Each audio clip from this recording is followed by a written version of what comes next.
খেয়ে ফেলছিলাম, সন্তান পেটে রাখা অবস্থায় এগুলোর দিকে মানুষের ঝোঁক বেশি হয়, আমি খেয়েছি।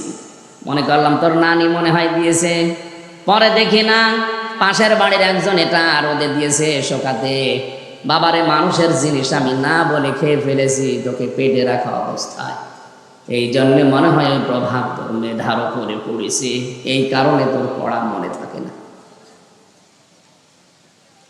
মানুষের জিনিস না বলে খেয়ে যদি ওই প্রভাব সন্তানের মেধার উপরে পড়ে, এই কারণে যদি পড়া মনে না থাকে, আমাদের যারা পেটে নেয় ওরা কত কিছু না বলে খেয়ে হজম করে ফেলছে।